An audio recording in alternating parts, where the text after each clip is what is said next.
வணக்கம் நண்பர்களே.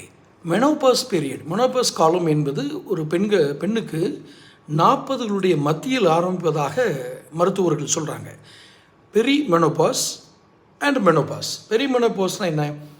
அதாவது மெனோபாஸ் வர்றதுக்கு முன்னாடி இருக்கிற ஒரு நிலை. உடம்புல என்னென்னமோ பண்ணுது, ஆனால் என்னென்னு சொல்ல தெரியல அப்படிங்கிற ஒரு வரியில் தான் அவர்களுடைய பல விதமான மனநிலைகளையும் நாம் சொல்ல வேண்டும். ஏன் இது வருது? ஒருவருக்கொருவர் புரிதல்,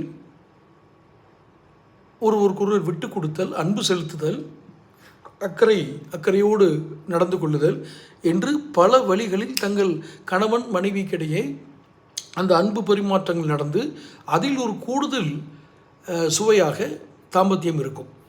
ஆனால் இப்போ இந்த மெனோபாஸ் நடந்து விட்டது, பெரி மெனோபாஸ் வந்து விட்டது, மெனோபாஸ் பீரியட் வந்துடுச்சுன்னா இந்த தாம்பத்தியம் என்பது தடைபடும். காரணம், அந்த பிறப்புறுப்பு தேய்ந்து அதில் சுரக்கும் அந்த திரவம் வந்து சுரக்காது.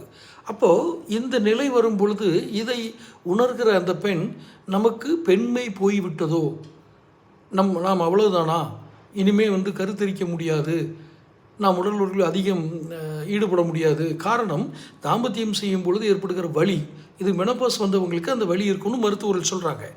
அப்போ சரியாக ஒரு அந்த சுரப்பு நீர் சுரக்காத ஒரு பெண் உறுப்பில் வலி ஏற்படும். இது மருத்துவர்களுடைய கருத்து. அப்போ இந்த வலியை சொல்லாமல் எனக்கு செக்ஸ் வேண்டாம் அப்படின்னு ஒரு பெண் சொல்லிவிட்டால் இந்த ஆணுக்கு உடனே கோபம் வந்துவிடும் அல்லது வெறுப்பு வரும். இது ஒரு உறவு பிரிவுக்கு வழிவகுக்கிறது என்பதால் இந்த பதிவை நான் எடுக்கிறேன். இது ஒரு மருத்துவ விழிப்புணர்வு பதிவு தான். இப்போ என்ன பண்ணலாம்?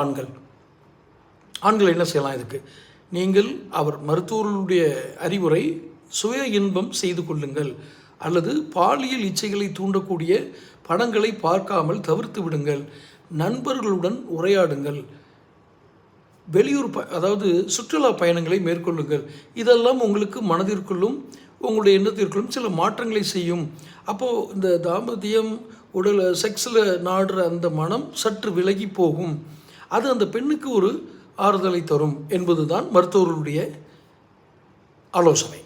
ஸோ மெனோபாஸ் பீரியடு பெரி மெனோபாஸ் மெனோபாஸ் பீரியட் வந்துடுச்சுன்னா ஆண்கள் இதை செய்யுங்கள். அவர்களை உறவுக்கு வற்புறுத்தி உடல் ரீதியாகவும் மன ரீதியாகவும் துன்புறுத்தல் செய்ய வேண்டாம். காரணம், என்ன நடக்குதுன்னு தெரியாமல் உடல் முழுவதும் அவர்களுக்கு ஏராளமான ரசாயன மாற்றங்கள், ஹார்மோன் மாற்றங்கள்லாம் வரும். அப்போ இதெல்லாம் அவங்க மனசில் வச்சுட்டு தான் இந்த செக்ஸ் வேணான்னு சொல்கிறது. அதை புரிந்து கொண்டு நடந்தால் இந்த உறவு முறிவுகள் தவிர்க்கப்படும். பெண்களை புரிந்து கொள்வோம் என்பதால் இந்த பதிவு. சப்ஸ்கிரைப் பண்ணுங்கள், நோட்டிஃபிகேஷன் பில் பதிவு பண்ணுங்கள், பிடிச்சிருந்தால் லைக் பண்ணி ஷேர் பண்ணுங்கள்.